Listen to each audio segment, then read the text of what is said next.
Hi folks, Matt Easton here, Schola Gladiatoria. Now what I've got here is a really cool product that I actually meant to review quite some time ago and I just didn't get around to it. And it is a HEMA Rondel dagger, for HEMA sparring, made by Coveton. Now they actually do two types of Rondel dagger on their website. There's a cheaper one and a more expensive one. This is the more expensive one.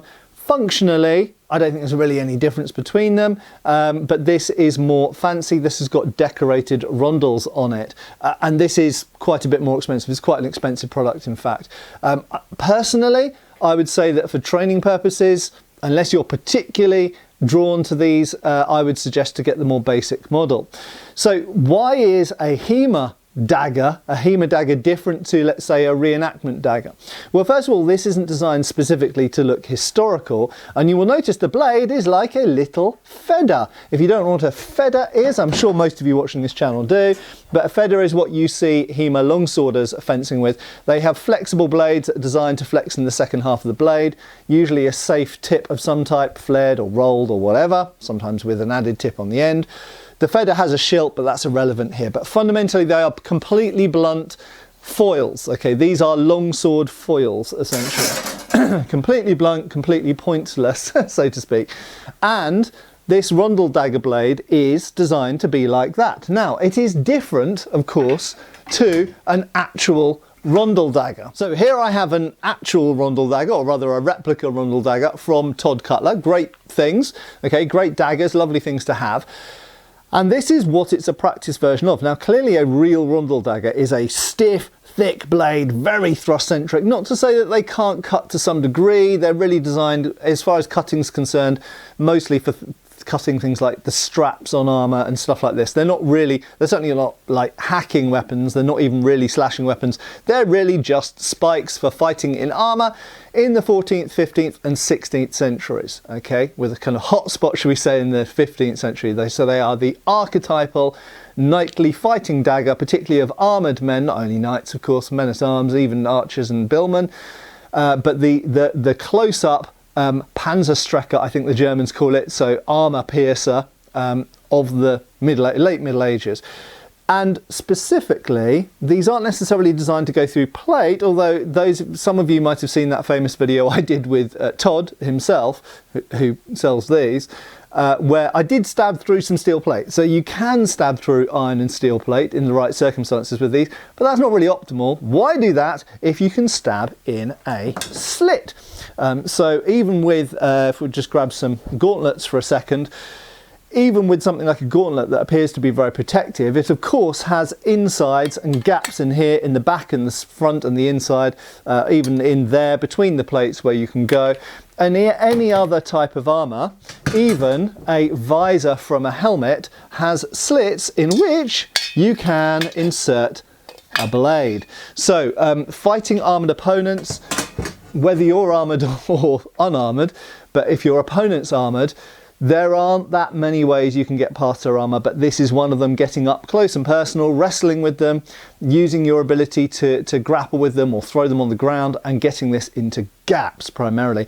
And even to punch through mail, for example, at their voiders or armpits, could be somewhere around the throat, could be round at the butt, back of the legs, inside of the elbows, these kinds of gaps. So this is an armour compromiser.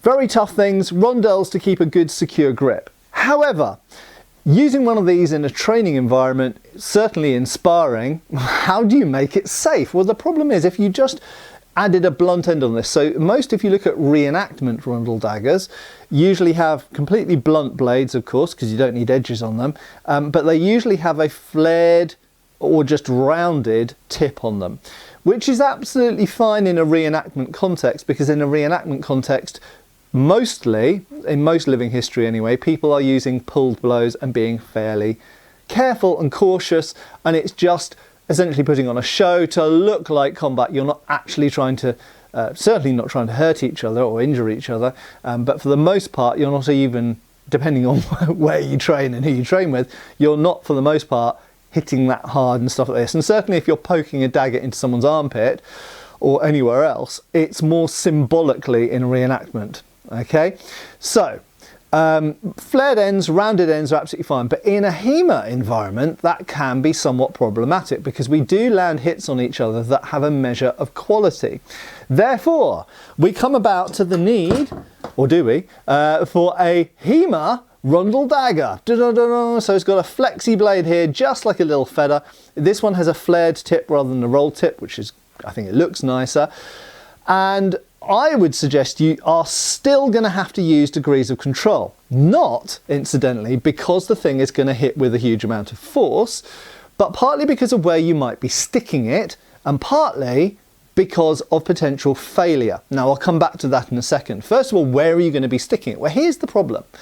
So Rondel daggers are designed to bypass armour, aren't they? So if you get into grappling with someone, let's say your main weapon is your longsword and you're in a longsword fight, but you have been allowed to wear Rondel daggers, that side, sorry, as a backup. Okay, so you've got a Rondel dagger on your, no, on the right side, I was right in the first place.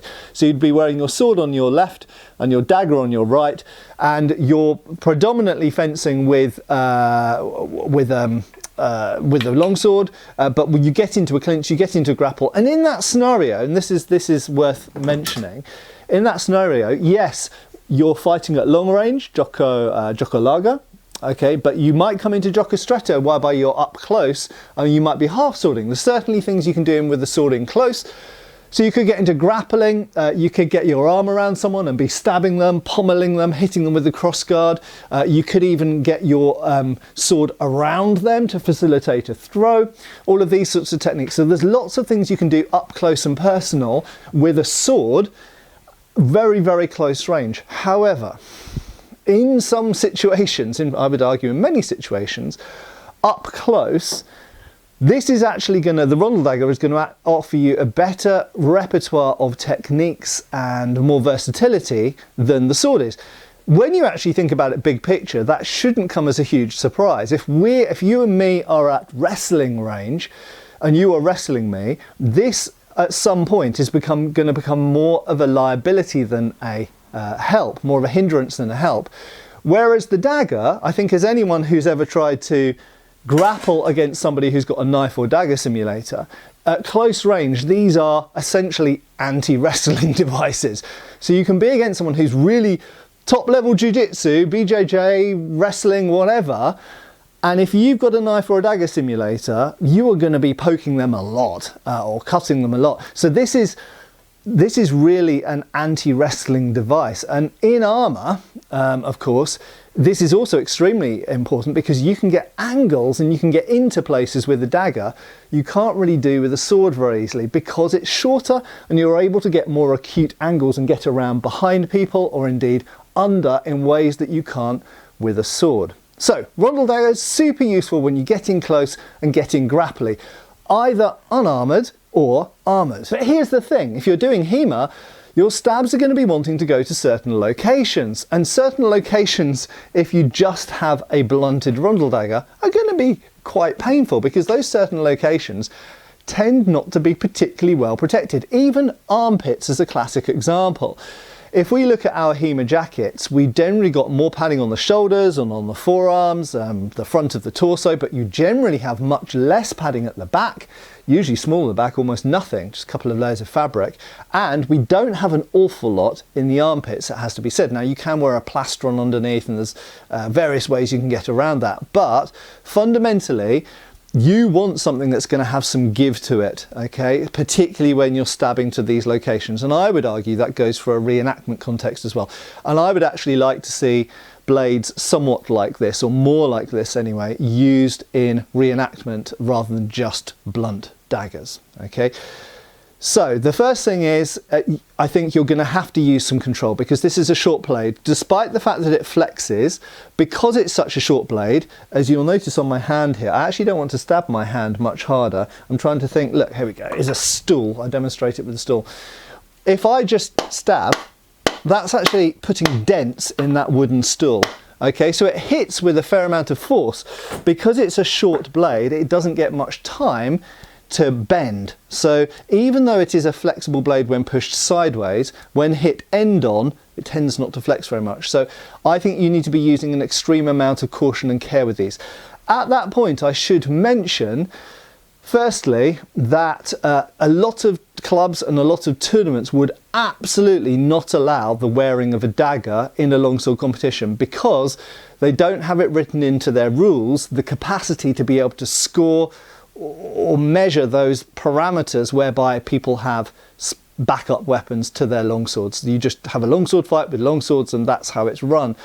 There are safety concerns as well. So the two main ones, I mentioned failure. Okay, so the first one is with a short blade like this, and I have actually seen this unfortunately myself about a decade ago, with a left-hand dagger in a rapier and dagger competition. The dagger blade broke and actually went through someone's jacket and into their chest. Very unpleasant, very scary. We thought it was going to be fatal, but it wasn't, okay, thankfully. In fact, it was relatively minor. However, very, very scary. And, you know, long blades can tend to deflect and divert and flex in ways that short blades don't. So one of my concerns with these blades is when they do bend and break, you end up with a very rigid, short, sharp object. So personally, I would almost prefer if it flexed less than this. I always worry about a blade that's that thin snapping. That being said, there are ways you can make these safer, and one of those ways is to make them of certain types of steel, or indeed to make them of quite soft steel so that they bend and they stay a little bit bent. I would rather have this type of blade bend and stay bent and me have to straighten it maybe once or twice before retiring it, like a modern fencing blade, rather than have something which is really hard but then suddenly snaps with no warning. Okay, so failure is one thing, and the other reason that they're often not allowed in HEMA competitions is people falling on them, because of course you're wearing them. So if the dagger is worn down here and someone comes into a clinch and does a throw on me, I'm going to be falling on that object. Right, okay, so finally I'm just going to talk about this specific dagger from Coveton.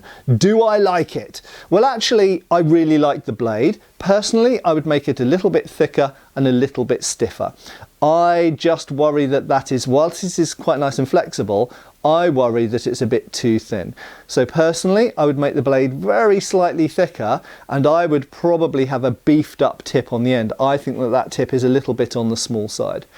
The other problem with this, in fact there's two other problems with this, but one of the problems with this is how do you wear it, okay? Now I think that the problem here is that, yes, okay, we could be doing Rondel dagger sparring and that's fine, you start off with the weapon in your hand. But if we're wearing this as a backup to a longsword or messer, whatever else, sword and buckler, then the problem is how do you wear it, and Coveton haven't given you a system for wearing this. Now it just so happens, I experimented incidentally with the Todd Cutler scabbards from the Rondel daggers, and the problem is it doesn't fit in any of them, partly because it's got a flared thick tip, but also partly because it's just a little bit too long for some of them. But what I did have is I did have this from the Royal Armourers line, upcoming prototype, or rather new batch. I had this dagger sheath or scabbard. Now this is actually too wide for this blade, but it does at least allow me to wear it in here. Okay, now this actually doing so is fine and that works really well, but it highlights one of the problems with this particular design. And the problem is that if I suspend the dagger from there, it naturally ends up pointing downwards. Okay, the problem is that the hilt is overbalanced for the blade. Now I could overcome that by adding a weight at the bottom of the dagger sheath down here, and in fact if we look on period illustrations, we do in fact sometimes see Rondel daggers worn literally hanging upside down like this, which is absolutely fine if you have a custom made leather sheath which grips the blade. In this case I don't, and if my dagger's hanging upside down it's going to fall out mid-fight, which is clearly annoying and potentially dangerous as well. Okay, so ideally, so we've got a problem with balance here, okay, and as I say, I could fix that by adding a weight onto the bottom of the scabbard here, which I might do. But the fundamental reason is this hilt is too long. Now, I understand why Coveton made a longer hilt than you would find on a historical Rondel dagger. Or do I? Well, I'll come back to that in a second. And that is because Rondel daggers are quite tight to the hand.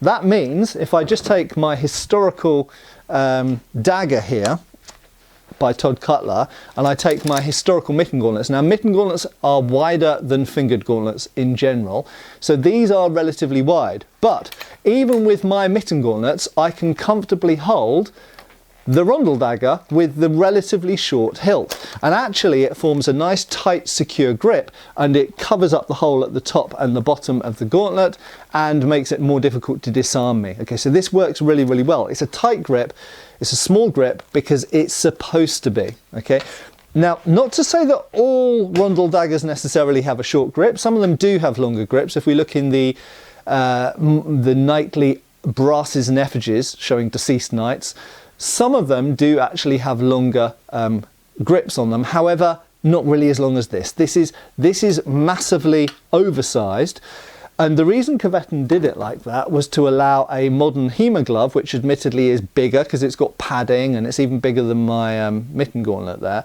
to fit into this. But that is just too much.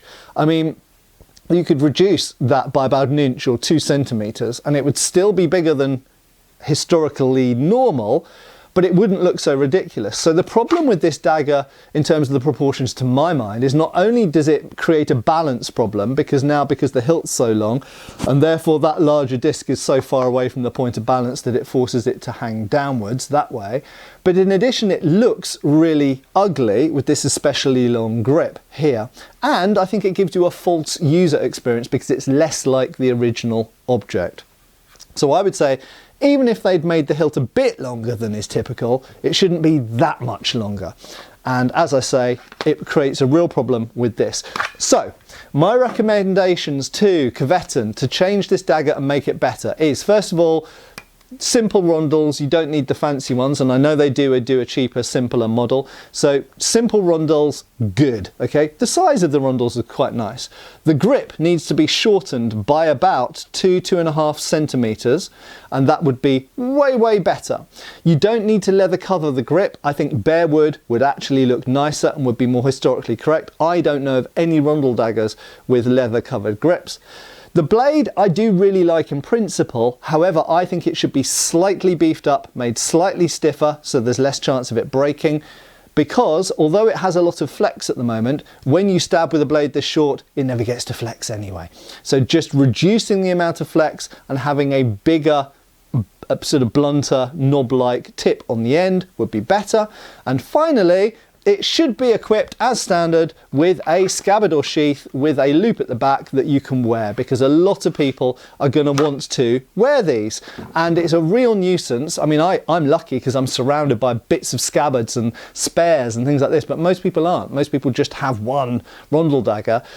So really they need, and it can just be leather because leather would grip quite well, but it needs to have a weighted chape at the end to balance it right. So when you wear it, it should hang at that angle or that angle. It shouldn't really be hanging at this angle because if the leather gets loose, it'll fall out.